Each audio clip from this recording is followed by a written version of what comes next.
عن عبد الله بن عمر رضي الله تعالى عنه أن رسول الله صلى الله عليه وسلم أربع إذا كن فيك فلا عليك ما فاتك من الدنيا حفظ أمانة صدق حديث حسن خليقة عفة في طعمة او كما قال عليه الصلاة والسلام رواه احمد. حضرت عبداللہ ابن عمر رضی اللہ تعالی عنہ دی رسول الله صلی الله علیه وسلم ارشاد مبارک نقل کړي.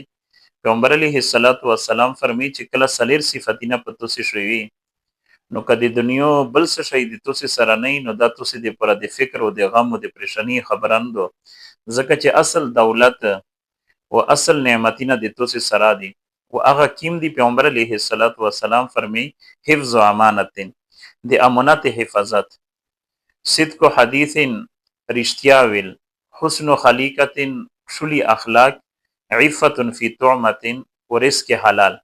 په دې سلری صفاتې شي اول صفت پیغمبر علیه الصلاۃ والسلام فرمی چې د امانت حفاظت کله په سړی شي د بهترین صفت ده.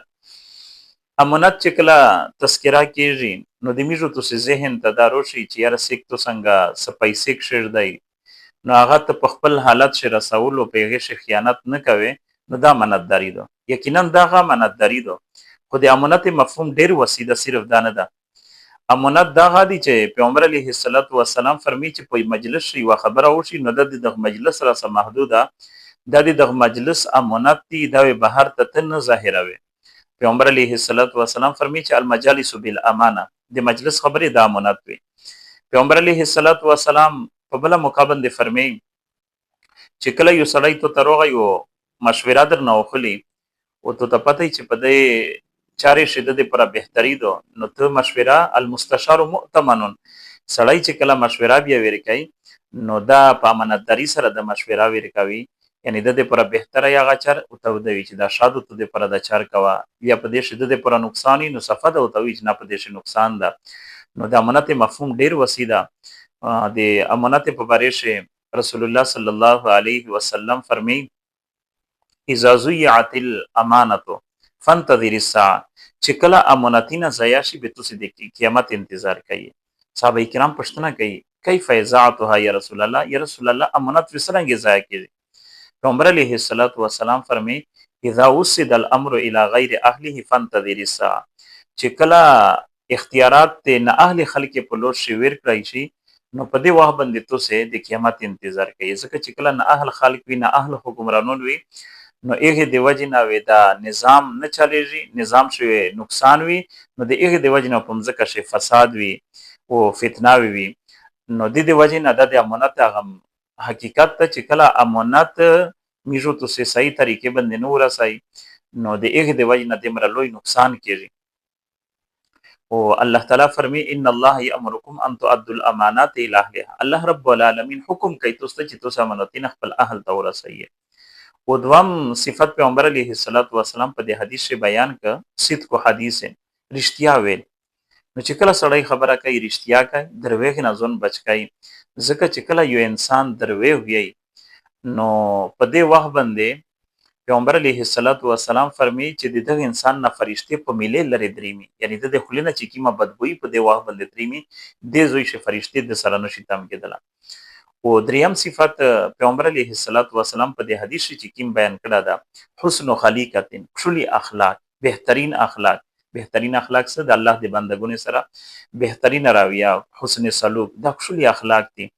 او پیغمبر علیه الصلاۃ والسلام د خپل بعثت مقصد دغه بیانای انما بعثت لاتمم مکارم الاخلاق ومحاسن الاعمال.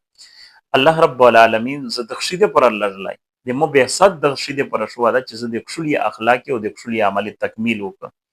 او پیغمبر علیه الصلاۃ والسلام په یو حدیث فرمی خيارکم خيارکم احسنکم خلقا، په تاسو شي بهترین هغه دي چې د دې اخلاق شولې وي او په ورځ د قیامت د میزان په تل شي په ټولو نوازنی شای او عمل د حسن اخلاق وي. او اخیری صفت پیغمبر علیه الصلاۃ والسلام فرمی چې عفت فی طعمت چې کیم خروق سړی کین نو دغه حلول خروق کوي د حرام نه ځون بچ کوي. ځکه رسول الله صلی الله علیه وسلم ته مقابل دی حضرت سعد بن ابي وقاص رضی الله تعالی عنہ عرض کوي یا رسول الله مو دې پر دعا وکړه چې الله رب العالمین مو مستجاب الدعوه جوړ کړي د مو دعوونه الله تعالی قبلای. رسول الله صلی الله علیه وسلم ورته فرمی یا سعد اطب مطعمک تکون مستجاب الدعوه. ایسا د خپل رزق حلول کا تو مستجاب الدعوه جوړ شه الله تعالی وی تو دا وګونه قبلای. او بیا پیغمبر علیه الصلاۃ والسلام ورته فرمی والذی نفس محمد بیده، په ایغ ذات مې دا قسم چې د محمد صلی الله علیه وسلم نفس د په قبضه قدرت شیدا، ان العبد لا يقذف اللقمه الحرام في جوفه ما يتقبل منه عمل 40 يوما. چې کیم سړی یوا لقمه د حرام خپل ګډه ته وچای ا دغ سړی سلوشت ورځ راسا نیک عمل نه قبلې. ذکر رسول الله صلی الله علیه وسلم فرمی چې دا سلیر صفاتینا سړی سره وی نو د دنیا قبل څه شایني اصل دولت د سره د بهترین صفاتینا دي چې الله تعالی چاته ور کې الله د عمل کولی توفیق ورکړي. واخر دعوانا الحمدلله رب العالمین.